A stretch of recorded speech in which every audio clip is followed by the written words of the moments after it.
Welcome back to Politics Nation. Ron Paul has a lot of explaining to do. This week, newsletters were surfaced saying that Ron Paul was the publisher in the 1980s and 1990s.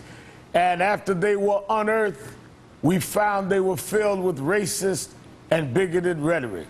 In one article, the unnamed author writes, "I think we can safely assume that 95% of black males in Washington are semi-criminal or entirely criminal." And another unnamed author questioned whether the 1993 World Trade Center bombing was a setup by the Israeli Mossad. But that's just the tip of the iceberg. There are dozens of newsletters with the name Ron Paul on it, filled with racist, anti-Semitic, and homophobic rhetoric. Ron Paul is denying that he ever wrote them or read them. Everybody knows I didn't write them, and my sentiments of But who are the writers? And why were you on TV bragging about your newsletters in 1995? I also put out a political type of business investment newsletter. It sort of covered all these areas. And it covered a lot about what was going on in Washington and financial events. Your newsletters were about business and investments? Doesn't pass the smell test to me. Joining me now, Jonathan Capehart, opinion writer for the Washington Post and an MSNBC contributor, and Bob Franken, a King Features syndicated columnist. Thank you both for being with me tonight. Thanks, Ray. Jonathan, do you believe Paul's take on these newsletters?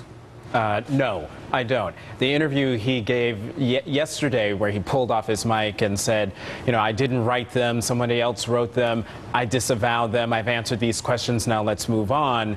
Sorry, but that's not good enough. It might be good enough when you're Congressman Ron Paul or when you're Dr. Ron Paul, but when you are a candidate for the nomination of a major political party in the United States and could theoretically, technically speaking, be president of the United States. So he's a front runner in Iowa. Well, yes, he is a front runner in Iowa, and if you're going to be that person, then you have to withstand the scrutiny that comes with it. And when you have to answer for the things that are under his name, he has to do more than just say, well, I disavow it and let's just move on. Well, I think, and you know, I was on Morning Joe this morning, Bob, and we talked about it. Many of us, all of us, me, have said things that we either felt was distorted or that we had to say we were wrong. But he's not saying that. He's saying, I didn't know anything about it after he did know about it. And these were printed under his name on his newsletter where he made money from them. So well, you're not even dealing with whether the statements are bigoted, and clearly they are. He's acting like he had nothing to do with them. Well, first of all, if he didn't know about something that was being put out in his name of such an inflammatory nature, chances are one would question his qualifications to be a chief executive or the executive of a janitor service, for that matter. That's number one. Number two, if he didn't write this, he had an association with people who are calling themselves paleo-libertarianists. That's even hard to say. Another way to define that would be knuckle-dragging, paleo whatever.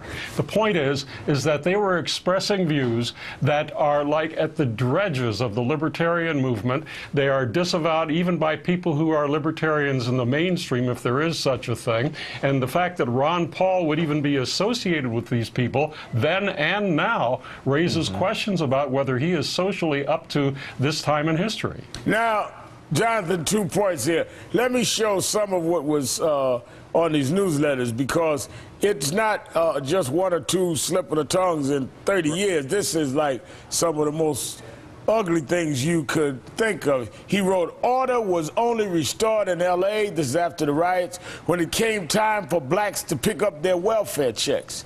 Martin Luther King was a world-class philanderer who beat up his paramours. Israel is an aggressive national socialist state. AIDS patients should not be allowed to eat in restaurants because AIDS can be transmitted by saliva. If you've ever been robbed by a black teenage male, you know how unbelievably fleet of foot they can be. I mean, on and on and on. And He says he doesn't know anything about them. He didn't read them. He has not identified then who wrote them if he didn't. I mean, and he's the let me show you the poll. Because people might say, why are you talking about this, Reverend Al? Because he's the front runner in Iowa. And according to this poll, Iowa State University Gazette KCRG poll, Ron Paul's at 28, Newt Gingrich at 25, Mitt Romney at 18. He's front runner in a caucus 2 weeks away, and he can't identify who wrote him. It's under his name on his newsletter that he was making money. Well, look, all those sentiments that you just read used to be the fringe. It used to be the ideas and thoughts and ugliness of people who stood on the periphery, on the edge of political acceptance. And now here we have them embodied in a man who is the front runner in Iowa, who could upend this entire race if he does win Iowa. People are talking about now, if he wins the Iowa caucuses, what does that mean for the relevance of the Iowa caucuses going forward? And what does that mean for a Republican Party that is increasingly marginalizing itself from the mainstream of American political thought when they're going after gays and lesbians, going after immigrants, going after African Americans, and all sorts of, however you want to look at the ways that in terms of policy and stances, how are they going to remain a relevant major party in this country if they keep nominating or keep putting at tops of polls candidates who are on the outside of the mainstream of American political thought? Bob, if Ron Paul goes down, because he's getting hit from all sides, not only on this newsletter but other issues, who does it benefit? Does it benefit Newt, who's right behind him now in Iowa, or does it benefit Romney if Ron Paul pulls it out in Iowa and sets up Romney with a vote in New Hampshire, because people will come out saying, no, we can't have this man as the leader of the ticket? Well, in the latter case, if Ron Paul, in fact, does well in Iowa and gets some momentum, it probably bodes well for Romney in the Republican primary. But I think that people of goodwill in the United States are going to say, what kind of cuckoo birds are these people putting out there as representatives of the Republican Party?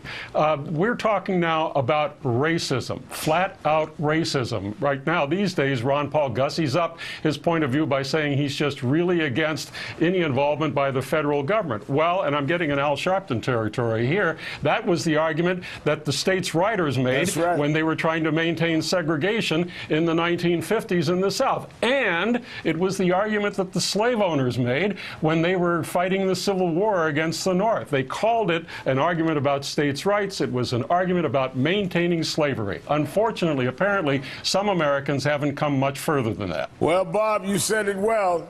Thank you for joining us tonight. Jonathan, stay with me. Ahead, Willard's refusing to release his tax form. I wonder what he's afraid of. We'll find out.